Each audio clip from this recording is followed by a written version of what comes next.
Every human on earth is going through major changes right now in mind, body, and spirit. To embrace this change, it helps to have the whimsical mind of a child, to always be curious and ask questions, knowing that anything is possible. Degani is a spiritual counselor and healer who's been teaching kids for decades. Lee says our children are here to help us through this transition. We're talking about our kids today, and Lee is back with us. And Lee, our kids are a little bit different. I've seen this in my own kids. I have 4 kids of my own, and I've just noticed that they are wired differently, which gets me really excited because our planet and humanity is going through all of these changes, and I really believe that they are here to help us through this time. Oh, absolutely. They are here to raise the vibration of our planet. And I just love this question because that's the whole reason why I began my program. Now, I'm a longtime educator, 47 years, and I'm still teaching because I absolutely love it. But I think any longtime educator is going to tell you that, yes, there was a point when we all started to notice kids were coming in different. And the only way to say it was that they were wired differently. Right. There was like this rebellious streak. They weren't able to learn using the same methods. Mm-hmm. And I guess I started to notice this back in the 2000s, maybe, 2004, 2005. And that was fine. I knew how to reach all kids. I knew how to teach them what I had to teach them. And then it got to the point where more and more children were coming into my program. At the time, I was teaching Hebrew because my husband and I have a congregation. He's a rabbi, I'm a cantor. We have a very alternative kind of congregation called Shirat Shalom, a Song of Peace. Okay. And my job was to prepare these children with Hebrew. Uh-huh. So I was just starting to have difficulty that even with being a master teacher, reaching them spiritually, energetically, I couldn't teach them how to read Hebrew. I was going crazy. So I did what I always do in a situation like that. I asked for help from the universe, and I said, please send me a way to help these children. And a few months later, I saw a video of children reading blindfolded, and I didn't know that was the answer to my prayer. I didn't know until I got trained in the modality, which that's a whole nother story. It really wasn't right for our kids, but I figured there's a way to do this, and I started experimenting.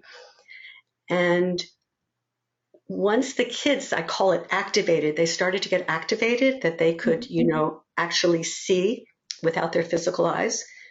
All of a sudden, kids who were having difficulty reading Hebrew were starting to be able to read Hebrew. And the kids who couldn't do anything, that I couldn't reach them at all, they were starting to be able to read Hebrew.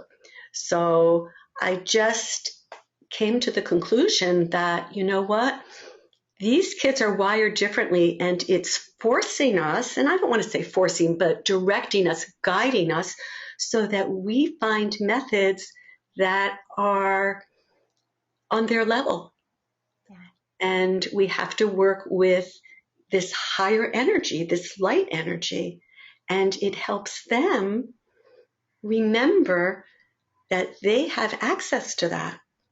And so that's my whole story of wired differently. And yes, they really still are. And you're seeing children coming in that also are even more sensitive, or children that, like, for example, children that can't be in any environment where there's any kind of negativity going on. Yep. And children who they're having difficulty navigating the physical world. They're having trouble staying in their bodies. So it seems like a difficult situation from the viewpoint of a parent, right. But what's really happening is they are helping us raise the vibration because we're finding solutions for these amazing children. And this is a bit of a challenge for parents, I feel, because we have been taught through programming that we're the parent, we're supposed to teach the kids. But I feel like there's a little bit of a role reversal going on now. And I'm really thankful that I can see that in my own kids, because some of the stuff you just described about kids just not quite feeling comfortable or they can't be around negative energy, it's classified as a lot of things today when really it's about their spirit. It's about them just being wired a little bit differently. And I'm so thankful I was able to realize that, because I'll look at my kids. In fact, my daughter the other day gave me this whole explanation on how she thinks our souls come to this planet. And she was spot on. Like, I didn't tell her that. I just let her. Now, there's probably a lot of people or whatever that would say, no, that's not how it happens. But it's like she was remembering. You know what I mean? There's a difference, and there's just things that they know. And I'm here to learn from them as far as I'm concerned, and help guide, because, right now, I don't know if all of the kids understand what's really going on, like on a cognitive level, but they know that, things are different, and they were brought here to do something, So I don't know. It's a very beautiful thing as a parent to watch this, but it is different. It's going to take parents to kind of take a step back and, Well, realize that they may not have all the answers. and absolutely. And how wonderful that your children have the parent that you are, because Yeah. some of these children don't. And you said, yes, I'm going to come in and I'm going to help raise these children. And so, you know what? Thank you. Here we go. Roll up the sleeves. Let's get down to it. Hey, I want a beautiful world for my grandchildren. And Yeah. so thank you. And I know these children are doing what they came to do. And the parents like you, that's what's needed. Yeah.